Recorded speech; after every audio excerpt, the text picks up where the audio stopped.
11 күнү 10:30 чамасында нөшөрлөп жааган жамгырдан улам Чолпон Ата шаарын жана дагы 3 айылды сел каптады. Тогуз булак тилкесиндеги коктуголоктордон аккан суулар көчөлөргө жайылып, Жүдөмүш каналында сел жүргөн. Жүрүп өткөн селдин кесепетинен жалпы 60ка жакын турак үйдү суу каптап, 4 унааны суу агызган. 2 ички чарбалык көпүрө жараксыз абалга кептелген. Bir 15-20 мүнөттөй эле жамгыр жаады. Ал жамгыр жаагандан кийин эле бир убакта карасак, эшиктин алдылары эле суу каптап кетти. Анан суу каптагандан эме болду деп көчөгө чыксак, машиналар өзү агып кетти деп эле кирип келишти. Карап эле сурап, "Вай, кантип эле агып кетсин" деп карасак, жөн эле буркан шаркан агып аттыр, агызып кетти. Эки жака чыгып, ар жака бер жака эчтеке кыла албай калдык. Табигаттын чоң кырсыгы эчтеке эже боло албай калат экенбиз да. Олжу балдарым аман калды. Анан дарбазаны тоголот эле суу тоголуп кеткенде, о жерде чөп ийилип жаткан анын баары айдатып тигине агып кетти. Тиякта банябыздын баары акты. Тиги жерде сарай-парай, таш көмүр канам, тоогуям, тооктор менен акты бүт баары. Заборубуздун баарын алды, отундарыбыздын баары акты.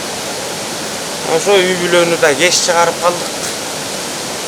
Ушундай болуп атат, заборлорубуз жок, кошуналардын баары жүрөт ар кайсы жерде. Үйлөр деле эч ким түнөбөй калды, коркунуч.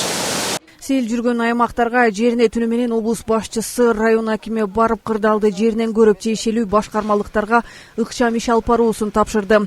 Жалпысынан өзгөчө кырдаалдар министрлигинин куткаруучулары тарабынан 41 турак жай тазаланып бүттү. Жеринде селдин кесепетин жоюуга министрликтин 88 куткаруучусу, 3 мотопомпа, жарандык коргонуу кызматтарынын 40 жумушчусу жана 9 техника тартылган. Ушул болбордук жолдо бир аз жолдор жабык болду. Бирок биз түнү менен иштеп, ошол мезгилде 1 сааттын ичинде жолдорду толугу менен калыбына келтирдик. Андан сырткары айрым үйлөргө кирди. Аларды дагы мына өзүңүздөр көрүп тургандай, кече күнү түнү менен биз 20га жакын техникалар тарттык бул жерде. Ар кандай түрдүү техникаларды. Жолдорду дарылоо ордуна келтирдик. Ошол 1-2 көчөнү негизинен суу алган. Ал көчөлөрдү дагы мынакей азыр калыбына келтирип жатабыз. Техникалар, МЧСтин жардамы бардыгы күч жетиштүү азыркы мезгилде. Учурда Чолпон Атада өзгөчө кырдаал режими киргизилип, бирок туристтерге коркунуч жок экендиги кабарланды. Аймактарда электр жарыгы калыбына келтирилип, ал эми Бакты Долоноту айылында таза сууну калыбына келтирүү жумушу жүрүүдө.